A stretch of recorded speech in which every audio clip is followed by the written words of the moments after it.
Good morning students. आज हम theory of machine के ब्रीफली फर्स्ट 2 चैप्टर्स का एक शॉर्ट वीडियो बनाएंगे जिसमें हम इम्पॉर्टेंट टॉपिक्स डिस्कस करेंगे जो आपके सेमेस्टर एग्ज़ाम में यूज़फुल हो सकते हैं। तो आप सभी इसमें गो थ्रू हो जाइएगा और जो चीज़ ना समझ में आइएगा वो मुझे मैसेज कर देना, ठीक है। तो theory of machines, first chapter है हमारा सिंपल मैकेनिज्म्स। तो देखिए, सबसे पहले तो हम कुछ सिंपल डेफिनेशंस देख लेते हैं। मैकेनिक्स क्या होता है? हमारा साइंटिफिक स्टडी होती है, scientific study of time, motion and force. Scientific study है हमारी टाइम, मोशन एंड फोर्स। फिर एक टर्म आएगी आपके में काइनेमैटिक्स डिफाइन करने के लिए, काइनेमैटिक्स, और दूसरी आएगी डायनामिक्स। हम यहाँ पे ब्रीफली कर रहे हैं इनको डिफाइन, आपको बस चीज़ समझ में आनी चाहिए और लिखनी आनी चाहिए, बाकी डिटेल में आप बुक में पढ़ सकते हैं। तो काइनेमैटिक्स क्या है कि हम स्टडी करेंगे मोशन का विदाउट, बिना जो उसे करवा रहा है, मतलब कोई भी फोर्स हमें चाहिए होती है मोशन कराने के लिए। अगर हम खाली मोशन की स्टडी कर रहे हैं, फोर्स की नहीं कर रहे हैं, तो वो क्या है? Study of motion without considering the forces causing it. मतलब हम यहाँ पे खाली मोशन की स्टडी करेंगे, हम फोर्सेस की स्टडी नहीं करेंगे। तो वो क्या बन जाता है? काइनेमैटिक्स। अगर ये डेफिनेशन आएगी तो आप ये लिखेंगे। डायनामिक्स क्या है? यहाँ पे हम स्टडी ऑफ फोर्सेस, यहाँ पे हम उन फोर्सेस की भी स्टडी करेंगे कॉजिंग द मोशन। तो ये हमारा डिफरेंस है काइनेमैटिक्स में, डायनामिक्स में, ठीक है। अब हम आगे बढ़ते हैं। देखिए, एक है हमारे पास प्लेन मोशन, मतलब एक प्लेन में एक बॉडी है तो वो कितनी तरह के मोशन कर सकती है। मान लिया ये एक प्लेन है एक्स और वाई, इसमें कोई एक बॉडी है तो वो आपका दो तो ट्रांसलेशन मोशन कर सकती है, वाई के अलोंग, एक्स के अलोंग, और एक रोटरी मोशन, ठीक है। तो हमारी डिग्री ऑफ फ्रीडम इसमें कितनी हो गई? 3 हो गई। अब हम एक चीज़ देखते हैं,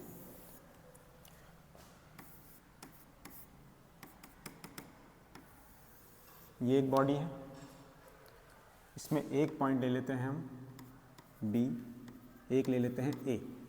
अगर ये प्योर रोटेशन कर रही है तो ये है हमारा एंगल थीटा। तो यहाँ पे हम देखेंगे कि V A is greater than V B. क्यों? क्योंकि हमारा वी क्या होता है? Are omega. ओमेगा होती है हमारी एंगुलर वेलोसिटी। क्या होती है? Angular velocity. और इसका फॉर्मूला क्या होता है? D theta by D T, omega का। तो हमारा यहाँ पे रेडियस बी से ए का ज़्यादा है, तो इसलिए हमारी वेलोसिटी ए की बी से ज़्यादा हो गई। तो ये क्यों क्या हो रहा है? रोटेशन। इसमें हमारी पोजीशन चेंज हो रही है। लेकिन अगर प्योर ट्रांसलेशन मोशन है, प्योर ट्रांसलेशन मोशन है, ट्रांसलेशन का मतलब होता है सीधे सीधे जाना। मतलब जैसे हमारी बॉडी है ये बी ए, अब इसका मोशन हुआ, ये इस तरफ गई तो यहाँ पे ये बन गई बी डैश ए डैश, ठीक है। हमारी ये पोजीशन चेंज हो गई। आपने यहाँ पे देखा होगा इसने मोशन करा लेकिन इस पॉइंट की पोजीशन चेंज नहीं हुई, इसी के अलोंग करा, थीटा चेंज हुआ, ठीक है। यहाँ पे ये डिस्टेंस कवर करा इसने, तो यहाँ पे तो क्या हो गया? इनकी पोजीशन ही चेंज हो गई। तो ये क्या हुआ? Pure translation. अब एक तीसरी तरह का मोशन होता है जिसमें दोनों होगा, रोटेशन भी प्लस ट्रांसलेशन भी। क्या होगा? रोटेशन भी प्लस ट्रांसलेशन भी। जैसे ए बी है तो ये घूमा भी और आगे भी चला गया, ये बन गया ए डैश बी डैश। तो 3 तरह के हमने मोशन देख लिए, कौन कौन से, rotation, translation, rotation plus translation. तो अब डिग्री ऑफ फ्रीडम यहाँ पे कितनी हो गई 3। अब एक डेफिनेशन आती है आपके में कि degree of freedom, degree of freedom, degree of freedom आप बोल सकते हैं number of independent variables to define the position of a body, और दूसरी तरह से कि कितने वो मोशन कर सकती है, जितने भी motion, number of independent variables कि हमें जिनकी नीड हो to define the position of a body.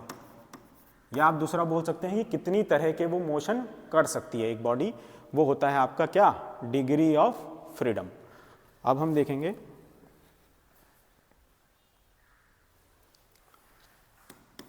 Displacement, velocity, acceleration. देखिए ये तो आपको पता ही होगा वेक्टर क्वांटिटीज और स्केलर क्वांटिटीज में क्या डिफरेंस होता है। वेक्टर क्वांटिटीज में आपका मैग्नीट्यूड और डायरेक्शन दोनों की ज़रूरत होती है हमें किसी चीज़ को डिफाइन करने के लिए, वेयर एज स्केलर क्वांटिटीज़ में खाली हम मैग्नीट्यूड से डिफाइन कर देते हैं। अब देखिए डिस्प्लेसमेंट और डिस्टेंस में क्या फ़र्क है। जैसे कि मान लीजिए ये सर्कल है, हमें ए पॉइंट से बी पॉइंट पे जाना है, तो डिस्टेंस तो क्या होगा, ये सर्कल का सर्कमफ्रेंस होता है 2πr, लेकिन यहाँ पे हम हाफ सेमी सर्कुलर जा रहे हैं तो कितना हो गया πr, तो πr तो क्या हो गया डिस्टेंस। लेकिन डिस्प्लेसमेंट क्या होता है, शॉर्टेस्ट डिस्टेंस बिटवीन 2 पॉइंट्स। तो यहाँ से सिर्फ ये, तो d क्या हो गया हमारा डिस्प्लेसमेंट। अगर हमें a से b में जाना है तो शॉर्टेस्ट डिस्टेंस क्या हुआ, a से b d डायमीटर। और वेलोसिटी क्या होता है, rate of change of displacement, तो dx/dt। अगर ये x है और ये हो जाएगा d²x/dt²।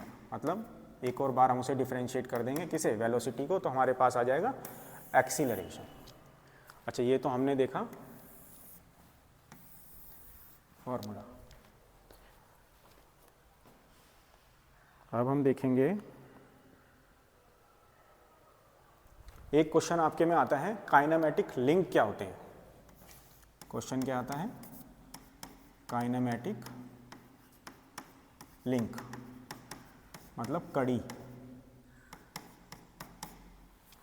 कड़ियाँ, काइनेमेटिक लिंक क्या होते हैं, ये क्वेश्चन आता है। तो इसको हम 2-3 तरह से डिफाइन कर सकते हैं, इसकी 2-3 डेफिनेशन है। वैसे तो हम इसे कम्प्लीटली रिजिड एज्यूम करते हैं, बट इन रियलिटी ये रिजिड होता नहीं है, ठीक है, इन रियलिटी में ये रिजिड होता नहीं है। तो अगर हम इसको डिफाइन करने लगें कड़ी को, तो कड़ी जो है हमारी मिल के एक मैकेनिज्म बनाती है। कड़ियों को अगर हम जोड़ते जाएं, ये या तो पार्ट होता है या फिर एलिमेंट होता है, जिससे क्या बनता है, एक मैकेनिज्म बनता है, एक मैकेनिज्म बनता है, ठीक है। अब अगर हम इसको देखने जाएं कि इसकी डेफिनेशन, आपके क्वेश्चन क्या आएगा कि कितने प्रकार की कड़ियाँ होती हैं, तो आप based on number of elements, एक तो क्या हो गया, हम किसके बेस पे डिफाइन करेंगे, नंबर ऑफ एलिमेंट्स। मान लिया जाए ये है, तो ये 2 एलिमेंट्स को जोड़ पाएगा, तो क्या हो गया, बाइनरी लिंक। जो 3 एलिमेंट्स को जोड़ पाए, यहाँ से भी जोड़ सकता है, यहाँ से भी जोड़ सकता है, तो क्या हो गया, टर्नरी लिंक। आप ये डायग्राम भी बनाएंगे और इन्हें नाम भी लिखेंगे, क्वाटरनरी लिंक, इसमें ये, ठीक है। और दूसरा हम किसके बेस पे इन्हें डिफाइन कर सकते हैं, इनके स्ट्रक्चरल बिहेवियर के बेस पे। स्ट्रक्चरल एक तो हमने करा बेस्ड ऑन एलिमेंट्स, और एक हम करेंगे स्ट्रक्चरल बिहेवियर क्या हो गया, या तो हमारी पूरी रिजिड हो सकती है कड़ी, जैसे हम रेसिप्रोकेटिंग स्टीम इंजन में देखते हैं क्या क्या, क्रैंक और कनेक्टिंग रॉड, हम चाहते हैं ये पूरी रिजिड रहे, ठीक है, एग्जाम्पल है ये। रिजिड जिसमें डिफॉर्मेशन ना के बराबर हो, डिफॉर्मेशन बहुत कम हो, मैंने क्रॉस से बताया मतलब कि कम हो, इसको आप अपनी लैंग्वेज में डिफाइन कर लेंगे। फ्लेक्सिबल, एक हो गई फ्लेक्सिबल जिसमें थोड़ी बहुत डिफॉर्मेशन अलाउड हो, जिसमें थोड़ी बहुत डिफॉर्मेशन अलाउ हो, पार्टली जैसे आपकी बेल्ट ड्राइव हो गई, चेन ड्राइव हो गई, ठीक है। तो इनमें थोड़ी बहुत डिफॉर्मेशन जब हम मोशन ट्रांसमिट कर रहे हैं या कुछ ट्रांसमिट कर रहे हैं तो अलाउ होती है। तीसरी क्या हो गई, फ्लूइड टाइप, जैसे आपने हाइड्रोलिक ब्रेक्स देखे होंगे तो उसमें हम प्रेशर को कंप्रेस करके, किसी फ्लूइड को कंप्रेस करके एक लिंक का काम करवाते हैं और ब्रेक लगाते हैं। यहाँ पे जो फ्लेक्सिबल लिंक है इसमें टेंसाइल फोर्स लगती है और फ्लूइड वाले टाइप में ज़्यादातर हम कॉम्प्रेसिव फोर्स का यूज़ करके उसको लिंक की तरह यूज़ करते हैं। अब देखिए एक क्वेश्चन आता है आपके में काइनेमेटिक पेयर। काइनेमेटिक पेयर क्या होता है, जब दो लिंक्स आपस में जुड़ जाते हैं, रिलेटिव मोशन करते हैं तो उन्हें ही हम क्या बोल देते हैं, काइनेमेटिक पेयर। क्या बोल देते हैं, काइनेमेटिक पेयर, ठीक है। अब क्वेश्चन आएगा कि काइनेमेटिक पेयर कितने प्रकार के होते हैं। यहाँ पे क्या है, काइनेमेटिक पेयर में क्या है, two links in relative motion, और रिलेटिव मोशन भी कैसा होना चाहिए, कंप्लीटली और सक्सेसफुली कॉन्स्ट्रेंट। अब इसका मतलब क्या है, कंप्लीटली और सक्सेसफुली कॉन्स्टेंट का मतलब एक डेफिनेट डायरेक्शन में हो, डेफिनेट डायरेक्शन, ठीक है, एक डेफिनेट डायरेक्शन में हो। अच्छा, कंप्लीटली और सक्सेसफुली कॉन्स्ट्रेंट में डिफरेंस क्या है, मान लो आपके पास ये एक बार है, इसके बीच में होल है, ये आपने एक इसमें सिलेंडर घुसा दिया है। अब ये सिलेंडर इसके अंदर दो मोशन कर सकता है, कौन कौन से, एक स्लाइडिंग कर सकता है और एक रोटेशन कर सकता है, ठीक है, स्लाइडिंग भी कर सकता है और रोटेशन भी कर सकता है। लेकिन आपने इसके अराउंड लगा दिए कॉलर लगा दिए, तो अब ये स्लाइड नहीं कर सकता। तो हमने क्या करा, हमने सक्सेसफुली इसे कॉन्स्टेंट कर दिया, सक्सेसफुली, क्योंकि हमें मोशन चाहिए था खाली रोटेशन, ठीक है, हमें मोशन चाहिए था खाली रोटेशन, तो अब ये एक ही मोशन कर सकता है, तो हमने इसे सक्सेसफुली कॉन्स्ट्रेंट कर दिया। वहीं दूसरी तरफ हम देखें कंप्लीटली कॉन्स्ट्रेंट क्या होता है, मान लीजिए ये आपका ब्लॉक था, इसमें आपने रेक्टेंगुलर ही पीस डाला, तो क्या ये रोटेशन कर सकता है, ये रोटेशन नहीं कर सकता क्योंकि इसकी ज्योमेट्री ही ऐसी है। तो यहाँ पे ये क्या है, ये एक ही मोशन कर सकता है, ये कंप्लीटली कॉन्स्ट्रेंट है, ठीक है। तो ये हमारा हो गया कंप्लीटली कॉन्स्ट्रेंट का एग्जाम्पल और ये सक्सेसफुली कॉन्स्ट्रेंट का एग्जाम्पल। अब हम आते हैं, हमारा काइनेमेटिक पेयर होता कितने प्रकार का है, काइनेमेटिक पेयर, ये आपके में क्वेश्चन आएगा based on contact.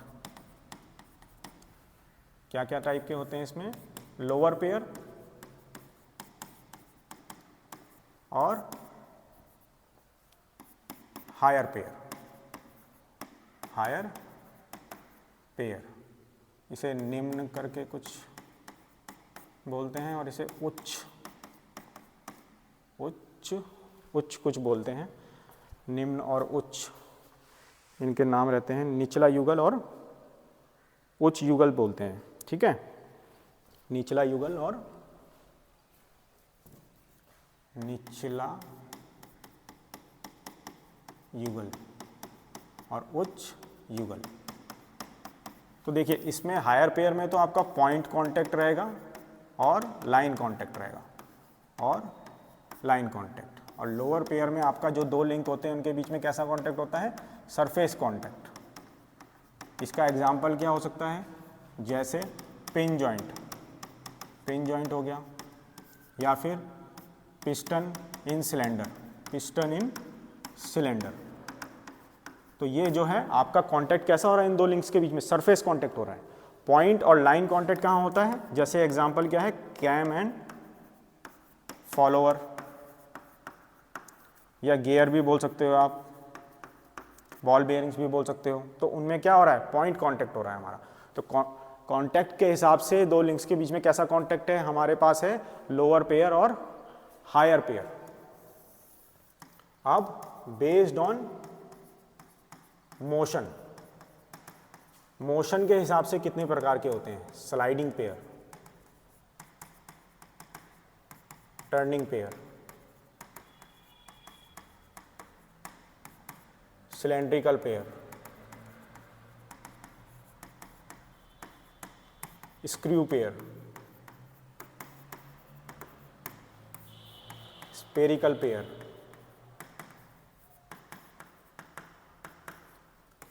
Rolling pair. ठीक है, तो स्लाइडिंग में तो क्या है आपका, स्लाइड हो रहा है, अभी हमने उसका एग्जांपल पहले भी देखा था, piston cylinder, piston and cylinder. इसमें डिग्री ऑफ फ्रीडम कितनी होगी, 1 होगी, क्योंकि खाली क्या कर रहा है, स्लाइड कर रहा है। टर्निंग पेयर क्या हो गया, पिन के अबाउट जैसे ये टर्न कर रही है, तो इसमें भी क्या हो गई, DOF, डिग्री ऑफ फ्रीडम, एक ही मोशन कर रहा है ना, तो 1। लेकिन सिलेंड्रिकल पेयर जो सिलेंडर है, ये है मान लिया जाए इसके अंदर, तो ये 2 रोटेशन कर सकता है, ये 2 मोशन कर सकता है, एक रोटेशन कर सकता है और एक स्लाइड कर सकता है, तो इसमें डिग्री ऑफ फ्रीडम कितना हो गया, 2। स्क्रू पेयर आप ऐसे दिखा सकते हो। ठीक है, तो ये रोटेट करते करते ऊपर जा रहा है, इसमें भी डिग्री ऑफ फ्रीडम हम एक ही लेंगे, आपको मोशन 2 दिख रहे होंगे लेकिन हमारा डिजायर्ड मोशन इसमें एक ही है, तो डिग्री ऑफ फ्रीडम हम क्या लिखेंगे, 1 ही लिखेंगे। स्पेरिकल पेयर में ball and socket joint, ball and socket joint, इसमें ज़्यादातर सरफेस कांटेक्ट रहता है और इसकी भी डिग्री ऑफ फ्रीडम कितनी हो गई, 3 हो गई, क्योंकि ये तीनों डायरेक्शन में मोशन कर सकता है। ठीक है, रोलिंग पेयर, अगर आपका प्योर रोलिंग है, ऐसे करके आपका रोलिंग है, तो यहीं एक ही पॉइंट पे कांटेक्ट बन रहा है यहाँ पे, तो ये हो गया आपका, इसका भी डिग्री ऑफ फ्रीडम 1 हो गया। अब एक है हमारे पास based on geometry, based on geometry, closed pair और अनक्लोज्ड पेयर। यहां पे मतलब कि 2 सरफेसेस अपनी ज्योमेट्री के कारण या फिर मैकेनिकली कनेक्ट है, मैकेनिकली कनेक्ट है, लेकिन यहाँ पे जो है हमने एक्सटर्नल फोर्स का यूज़ करके उन्हें कनेक्ट करा हुआ है, जैसे कि cam and follower. Cam and follower में क्या है कि हमने एक्सटर्नल एक स्प्रिंग लगा रखा है, जिससे की वजह से हमने 2 कैम और फॉलोअर के बीच में कॉन्टैक्ट बिठा रखा है, तो हम उसे क्या बोलेंगे, अनक्लोज्ड पेयर और फोर्स क्लोज्ड। फोर्स क्लोज्ड भी इसे बोल सकते हैं, क्योंकि हमने एक फोर्स लगा के उसे कॉन्टैक्ट बिठा रखा है। क्लोज्ड पेयर में आपका मैकेनिकली कनेक्ट हैं 2 चीज़ें, तो उसको आप बोल देंगे क्लोज्ड पेयर। तो ये हमने पढ़ लिए पेयर। उसके बाद हम देखेंगे मैकेनिज्म। 3 डेफिनेशन आपके में आएंगी। एक आपसे पूछेगा मैकेनिज्म क्या होता है, एक पूछेगा मशीन क्या होता है, और एक पूछेगा आपसे क्या स्ट्रक्चर क्या होता है, स्ट्रक्चर। तीनों की अलग अलग डेफिनेशन भी पूछ सकता है और इनके बीच में डिफरेंस भी पूछ सकता है। ये डेफिनेशंस बहुत बार आई हुई हैं। तो मैकेनिज्म तो क्या है आपका, जो आपकी एक काइनेमेटिक चेन है, उसमें अगर हम one of the links is fixed, अगर हम किसी काइनेमेटिक चेन में एक लिंक को फिक्स कर दें तो हमें क्या मिलता है, मैकेनिज्म मिलता है। और ये करता क्या है, ट्रांसमिट्स मोशन। और मशीन क्या होता है, कॉम्बिनेशन हो सकता है नंबर ऑफ मैकेनिज्म्स का। यहाँ पे हम क्या करते हैं, मशीन में हम फोर्स भी ट्रांसफर करते हैं। फोर्स बोल लो, वर्क डन बोल लो, या पावर बोल लो, या एनर्जी बोल लो। हम एनर्जी को एक फॉर्म से दूसरी फॉर्म में कन्वर्ट करते हैं। मोशन तो ट्रांसमिट होता ही होता है, ठीक है। तो जहाँ पे हमें कुछ आउटपुट मिले वो क्या है, हमारा मशीन है। जैसे जनरेटर हो गया, मोटर हो गया, यहाँ पे क्या है, इलेक्ट्रिकल एनर्जी को हम पहले, अगर हम देखें मोटर का एग्जांपल, तो हम इलेक्ट्रिकल एनर्जी को पहले रोटर की मैकेनिकल एनर्जी में कन्वर्ट कर रहे हैं, फिर वो पानी को प्रेशर एनर्जी दे रहा है कहीं पहुंचाने के लिए। तो हमने यहाँ पे क्या करा, एनर्जी कन्वर्जन करा। अच्छा, स्ट्रक्चर क्या होता है? स्ट्रक्चर का एग्जाम्पल है जैसे लेथ बेड। क्या एग्जाम्पल है? Lathe bed. अब आप देखते हो बेड एक ही जगह रहता है लेथ का, वो कोई मोशन तो नहीं करता, तो यहाँ पे मोशन तो जीरो है, लेकिन फोर्स ट्रांसमिट हो रही है क्योंकि इसी के ऊपर हमारे बाकी चीज़ें होती है, तो फोर्स का ट्रांसमिशन हो रहा है। ठीक है, तो अगर हम देखें यहाँ पे, तो यहाँ पे सिर्फ क्या हो रहा है, मोशन ट्रांसमिट हो रहा है, तो इसको हम बोल सकते हैं काइनेमैटिक्स की स्टडी, काइनेमैटिक्स। यहाँ पे फोर्स हो रही, तो ये हो गया kinetics, force plus motion, motion भी हो रहा है। ठीक है, रिलेटिव मोशन हो रहा है यहाँ पे। अगर हम देखें रिलेटिव मोशन, रिलेटिव मोशन, तो यहाँ पे भी हो रहा है, यहाँ पे भी हो रहा है, यहाँ पे नहीं हो रहा। ठीक है, फोर्स देखें, फोर्स बोल लो या वर्क डन बोल लो, तो यहाँ पे नहीं हो रहा है, यहाँ पे हो रहा है, यहाँ पे हो रहा है। ठीक है, तो यहाँ पे खाली फोर्स हो रही है, तो ये क्या हो गया, स्टैटिक्स। क्या हो गया, स्टैटिक्स। चलते हैं आगे, इनकी डेफिनेशन आप लिख लेना अपने शब्दों में। ठीक है, अब हम देखते हैं simple mechanism.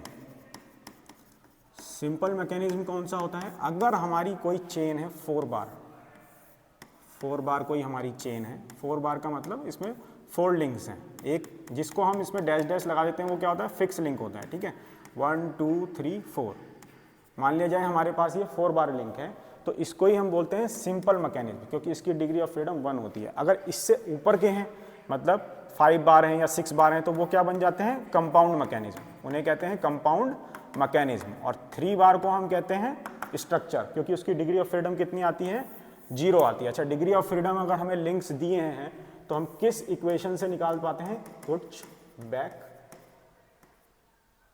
Equation.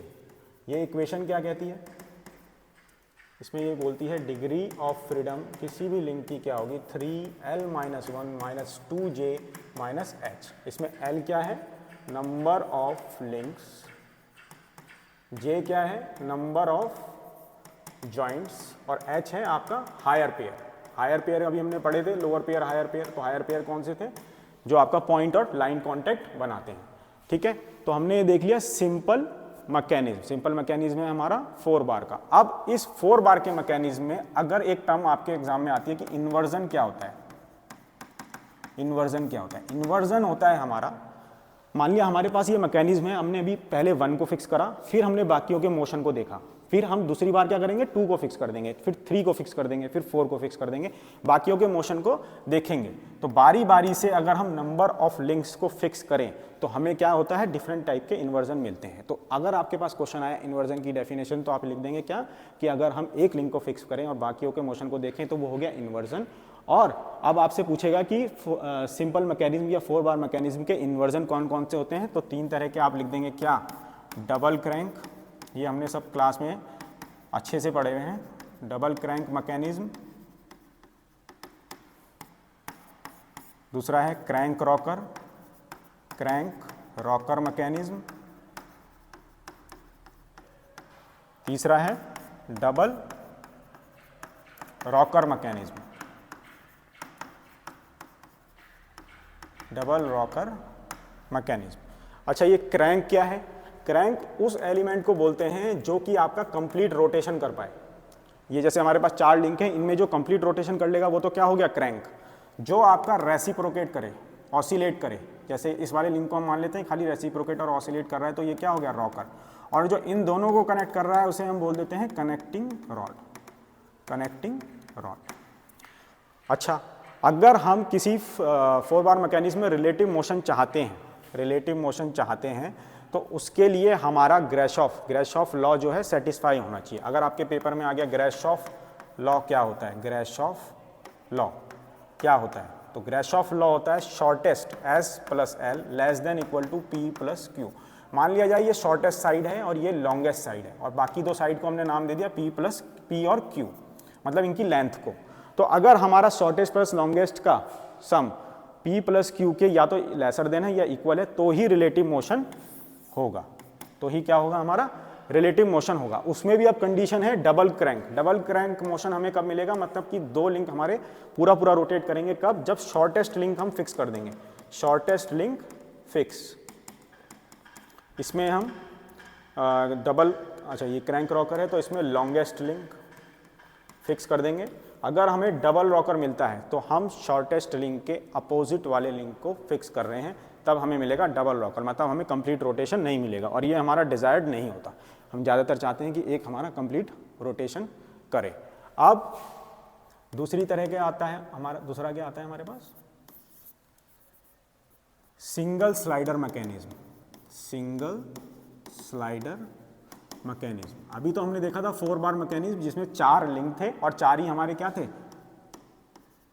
Binary joint.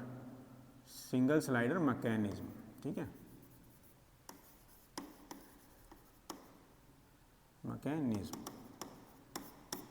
ये कैसे बनता है, ये हमने लगा दिया एक स्लाइडर,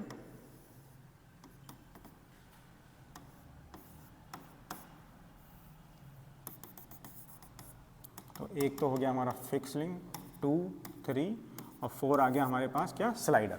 इसमें हमने एक लगा दिया स्लाइडर, ठीक है। तो ये तो हो गया क्रैंक, ये हो गई हमारी कनेक्टिंग रॉड और ये क्या हो गया, स्लाइडर। अब इसमें आपसे वो पूछेगा कि इन्वर्जन, इसके इन्वर्जन कौन कौन से होते हैं। तो आप क्या क्या एग्जाम्पल दे सकते हैं, एग्जाम्पल आप देंगे विट्सवर्थ, क्विक रिटर्न मैकेनिज्म, जो कि आप कहाँ यूज़ करते हैं, रोटरी इंजन में। इसमें क्या फिक्स होता है, इसमें कौन सा लिंक फिक्स होगा, क्रैंक फिक्स होगा, कनेक्टिंग रॉड फिक्स होगा, स्लाइडर फिक्स होगा। इसमें आपका क्रैंक फिक्स होगा। क्या फिक्स होगा, क्रैंक फिक्स होगा। दूसरा एग्जांपल क्या है, क्विक रिटर्न मोशन मैकेनिज्म। ये हम कहाँ यूज़ करते हैं, शेपर में, ठीक है। इसमें हम क्या फिक्स करते हैं, कनेक्टिंग रॉड आपकी फिक्स होती है। इसको हम इस तरह से डिज़ाइन करते हैं कि हमारा जो कटिंग स्ट्रोक है वो तो अपना पूरा टाइम ले, लेकिन रिटर्न स्ट्रोक हमारा उससे कम टाइम ले, क्योंकि रिटर्न स्ट्रोक में हमें कुछ आउटपुट नहीं मिल रहा, ठीक है। तो इसका मैकेनिज्म हमने इस तरह से बनाया रहता है। अब एक है पेंडुलम पंप और बुल पंप भी बोल सकते हैं आप इसे, बुल इंजन, पेंडुलम पंप, ठीक है। इसमें आपका क्या फिक्स होता है, स्लाइडर फिक्स होता है, स्लाइडर फिक्स। तो आप ये नाम लिख देंगे, इनके एग्जाम्पल लिख देंगे, ये डायग्राम बना देंगे, आपका क्वेश्चन हो गया सिंगल स्लाइडर मैकेनिज्म का। अब हम देखेंगे double slider mechanism, double slider mechanism, ठीक है।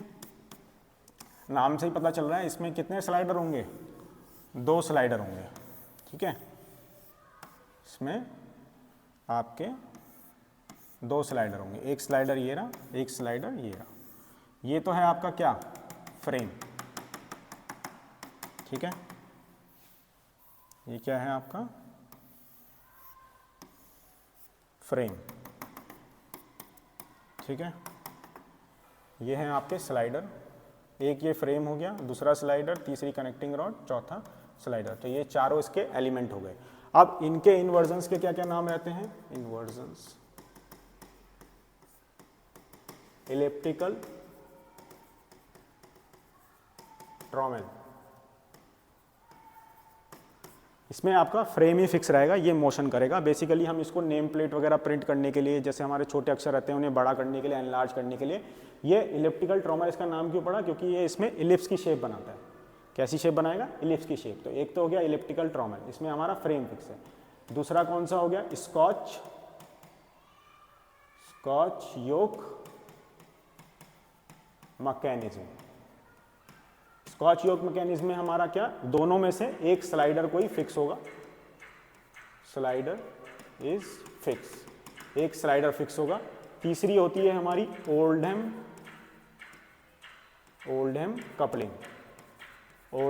कपलिंग। ये आपकी पैरेलल मिसअलाइंड शाफ्ट, जैसे कि एक शाफ्ट यहाँ है, एक शाफ्ट यहाँ है, इनको कनेक्ट करने के लिए काम आती है, ठीक है, ओल्डहैम कपलिंग। इसमें क्या फिक्स होगा, इसमें आपकी कनेक्टिंग रॉड, ये जो ये रॉड है ये वाला लिंक फिक्स होगा, कनेक्टिंग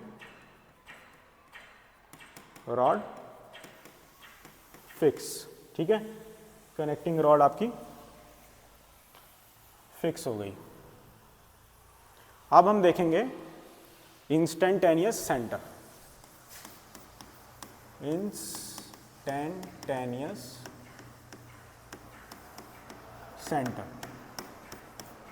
इंस्टेंटेनियस सेंटर क्या होता है? देखिए कोई भी बॉडी है, कोई भी मोशन कर रही है, एक इंस्टेंट पे वो किसी ना किसी पॉइंट के अराउंड घूम रही होती है, तो उसे ही हम क्या बोलते हैं? Instantaneous centre. मान लिया जाए ये एक बॉडी है, ये आ गई इधर A B, A dash B dash, ऐसा मोशन करते करते। तो अगर हम यहाँ से एक टेंजेंट ले लें, यहाँ से एक टेंजेंट ले लें, तो ये जिस पॉइंट के अबाउट मिलेंगे वही क्या बनेगा? इसका इंस्टेंटेनियस सेंटर। अब ये बॉडी कुछ देर बाद यहाँ आ गई, फिर यहाँ आ गई, तो ऐसे हमें हर इंस्टेंट पे हमारा इंस्टेंटेनियस सेंटर बदलता जाएगा। मान लिया 2 हो गया, 3 हो गया। अब अगर हम एक लाइन बना दे locus, locus of the instantaneous centre, तो वो क्या होता है? सेंट्रोड। क्या होता है? सेंट्रोड। ठीक है, ये डेफिनेशन आपके में आती है, आप इसको इस तरह से डायग्राम बना के उसको लिख सकते हैं। ठीक है, अब इंस्टेंटेनियस सेंटर हमारे कितने प्रकार के होते हैं? देखिए, मान लीजिए ये हमारे पास एक लिंक है,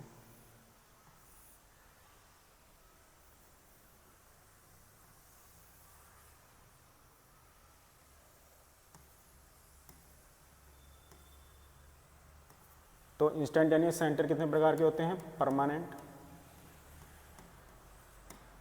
फिक्स्ड, और तीसरे होते हैं imaginary, neither fix nor permanent. अब देखिए, अगर ये लिंक 1 है, ये 2 है, ये 3 है, ये 4 है, अगर ये फिक्स है, ये हो गया I12, ये हो गया I23, ये हो गया I34 और ये हो गया I41। तो इसमें फिक्स लिंक कौन कौन से हैं? I fix instantaneous centre I12 और I14। परमानेंट कौन से हो गए? 2, 3 और 3, 4, I23 एंड I34। और इमेजिनरी, इमेजिनरी कैसे आएंगे? जैसे मान लिया जाए यहाँ पे हम आगे जाएं तो एक इंस्टेंटेनियस सेंटर हमारा यहाँ आएगा, ऐसे ही आगे जाएं तो एक ये यहाँ कहीं मिलेंगे, तो एक यहाँ मिलेगा। तो ये दो कौन से हो जाएंगे?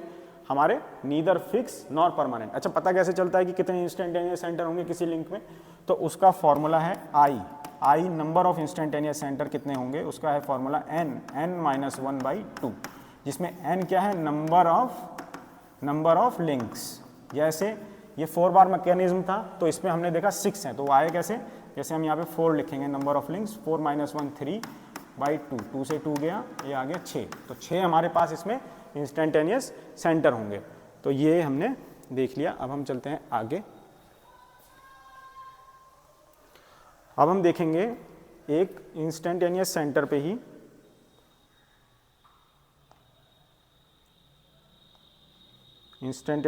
पे ही हम देखेंगे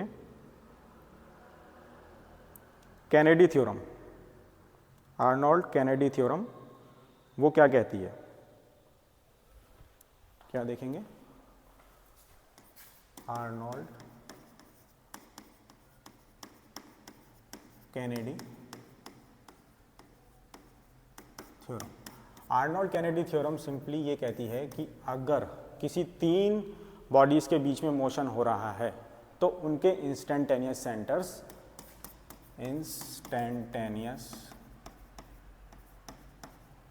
सेंटर्स कैसे लाई करेंगे? स्ट्रेट लाइन में लाई करेंगे। मान ले जाए आपके पास पेपर में एक क्वेश्चन आ जाए कि भाई इसे प्रूव करो, इसे प्रूव करो। अब आपके पास ये लिंक है 1, ये 2 है, ये 3 है, ठीक है। तो ये हो गया I12, I13। तो I12 और 13 तो स्ट्रेट लाइन में, लेकिन अगर हम इस डायग्राम को देखेंगे तो I23 हमारा यहाँ आएगा, लेकिन कैनेडी के हिसाब से ये कहीं इस लाइन में आना चाहिए। तो अब हम इसे प्रूव कैसे करेंगे कि अगर हम इस पॉइंट, अगर हम इसके अबाउट देखें, इस लिंक के अबाउट देखें, तो V3 की वेलोसिटी कैसी होनी चाहिए? परपेंडिकुलर टू दिस लिंक, इस तरफ, ठीक है, V3। लेकिन अगर 2 के हिसाब से देखें, इस लिंक के हिसाब से देखें, तो कैसे होनी चाहिए? इसके परपेंडिकुलर, इधर ऐसे, ठीक है। तो एक इंस्टेंट पे एक पॉइंट की दो वेलोसिटी नहीं हो सकती, तो इसका मतलब ये यहाँ पे लाई नहीं करेगा, I23 कहीं यहीं पे लाई करेगा। तो इसी तरह से आप अपनी भाषा में इसे लिख देंगे, ये डायग्राम बना देंगे, इसकी डेफिनेशन लिख देंगे कि अगर रिलेटिव मोशन में है तो उनके इंस्टेंटेनियस सेंटर्स एक लाइन में लाई करेंगे। चलते हैं हम आगे। अब हम देखते हैं कि हमारी एक्सीलरेशन, अगर कोई रोटेटिंग लिंक है, एक्सीलरेशन कितने प्रकार के होते हैं। ठीक है, ये हमारा कोई लिंक है, ये ऐसे रोटेट कर रहा है, तो एक तो इसके परपेंडिकुलर होगा AT, ये होता है आपका टेंजेंशियल, क्या है, टेंजेंशियल एक्सीलरेशन। और एक है आपका सेंट्रीपिटल, जो सेंटर की तरफ जा रहा है, ठीक है, AC, ये क्या है, सेंट्रीपिटल एक्सीलरेशन। ठीक है, इसको आप ओमेगा स्क्वायर R से डिनोट कर सकते हैं, इसको अल्फा R से, R है इस लिंक की डिस्टेंस बोल सकते हैं, डिस्टेंस बोल लो या लेंथ बोल लो। ठीक है, तो ये दो तरह के अगर रोटेटिंग लिंक है तो हमारे पास एक्सीलरेशन है। अच्छा, वेलोसिटी हम कैसे निकाल सकते हैं, वेलोसिटी, इसके लिए हमारे पास दो मेथड रहते हैं, एक एनालिटिकल और एक ग्राफिकल। ठीक है, एनालिटिकल और ग्राफिकल।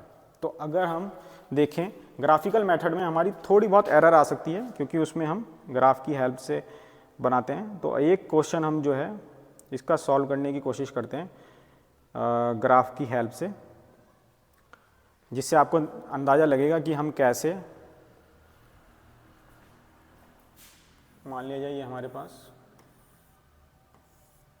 एक क्वेश्चन है, हमें बोला है ग्राफिकल मेथड की हेल्प से, या कुछ भी नहीं बोला, एनालिटिकल से करो, ग्राफिकल से करो, तो ग्राफिकल से इजी पड़ता है। ठीक है, ग्राफिकल से हमें इजी पड़ता है। ये हमें दे दिया 60 mm, ये दे दिया 90 mm, ये भी 90 mm, ये 60 डिग्री दे दिया, ये लिंक फिक्स है। ठीक है, उसके बाद हमें ये दे दिया 180, ये लिंक हमारा 180 RPM से घूम रहा है। कितने RPM से घूम रहा है, 180 RPM से। अब हमसे पूछ लिया कि ओमेगा BC कितना होगा। अगर ये हमारा A है, ये B है, ये C है, ये D है, हमसे पूछ लिया ओमेगा BC, इस लिंक की ओमेगा BC, मतलब ओमेगा क्या है, एंगुलर वेलोसिटी, एंगुलर वेलोसिटी पूछा है BC का। अब देखो हम इसे बनाएंगे कैसे, इसका हम बनाएंगे वेलोसिटी डायग्राम। क्या बनाएंगे, वेलोसिटी डायग्राम, उसकी हेल्प से हम इसकी वेलोसिटी निकालेंगे। अब वो कैसे बनेगा, देखो जब ये लिंक इधर घूम रहा है, उस एक इंस्टेंट पे अगर हम इसकी वेलोसिटी देखें VB की, तो वो क्या होगा, इस लिंक के परपेंडिकुलर होगी, इस डायरेक्शन में होगी कुछ। VC की इस कंडीशन में देखें तो कुछ ऐसी होगी। तो हमारे दो पॉइंट तो फिक्स हैं, वेलोसिटी डायग्राम बनाने के लिए हम अपना सबसे पहले फिक्स पॉइंट बना लेते हैं, A और D हमारे फिक्स हैं। अब हम बनाएंगे VB। मान लो VB क्या आएगा, हमारे को RPM दे रखा है n दे रखा है और रेडियस दे रखा है, तो हमारा क्या होता है ओमेगा R, वेलोसिटी क्या होता है ओमेगा R, और ओमेगा क्या होता है 2πn/60। तो इससे हम इसकी वैल्यू निकाल लेंगे। एज्यूम करते हैं कि इसकी वैल्यू मान लो 10 या 15 आई, या चलो 20 आई, तो आप अपने स्केल पे ले लो कि हम मानेंगे 20 को हम कितना मान रहे हैं, 10 सेंटीमीटर मान रहे हैं। तो आप 10 सेंटीमीटर की एक लाइन इसके पैरेलल, VB के पैरेलल यहाँ से खींच देंगे। ठीक है, ये आपने खींच दी। अब हमें पता है VC इस डायरेक्शन में है, इसकी हमें वैल्यू नहीं पता, तो हम इस पॉइंट से, क्योंकि D पॉइंट पे अगर हम देखेंगे तो D के रेफरेंस में ये इस तरह से जा रहा है परपेंडिकुलर, तो हम यहाँ से एक VC ऐसे खींच देंगे, ये हमारा हो गया VB। अब देखिए सिंपली हमें क्या करना है, इस लिंक का एक परपेंडिकुलर, इस लिंक के परपेंडिकुलर यहाँ से लेके, आपको VB का डिस्टेंस पता है, ये तो आप कितनी बनाएंगे 10 सेंटीमीटर, उसके बाद बस आप इसे ऐसे ज्वाइन कर देंगे इस परपेंडिकुलर लिंक के हिसाब से।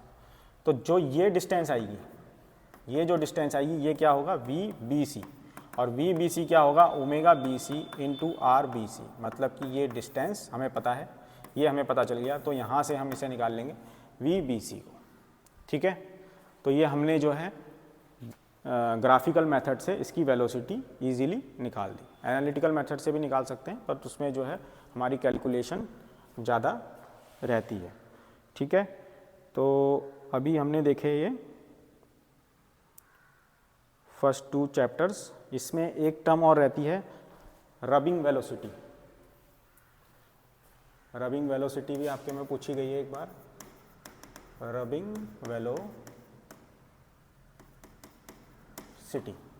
मान लिया एक ये लिंक है, ये यहाँ से पिन जॉइंटेड है, ये है, ये ओमेगा 1 से घूम रहा है, ये ओमेगा 2 से घूम रहा है। तो रबिंग वेलोसिटी क्या होती है, algebraic sum of angular velocities into radius of pin. तो अगर ये सेम डायरेक्शन में घूम रहे हैं तो omega 1 minus omega 2 into R, और अगर अपोजिट डायरेक्शन में घूम रहे हैं, तो क्या हो जाएगा, ओमेगा 1 प्लस ओमेगा 2 आर। ठीक है, ये हो गई आपकी रबिंग वेलोसिटी। तो अभी हम आगे की क्लासेस में और चैप्टर्स को भी इसी तरह कवर करेंगे। आप इन सब के ये जो क्वेश्चंस आए हुए हैं, मैंने क्वेश्चंस जो आए हैं उनके बेसिस पे ये वीडियो बनाई है, तो इसको एक रिवीजन की तरह ही देखिएगा और जल्दी जल्दी इन सारे टॉपिक्स से गो थ्रू हो जाएगा। Thank you.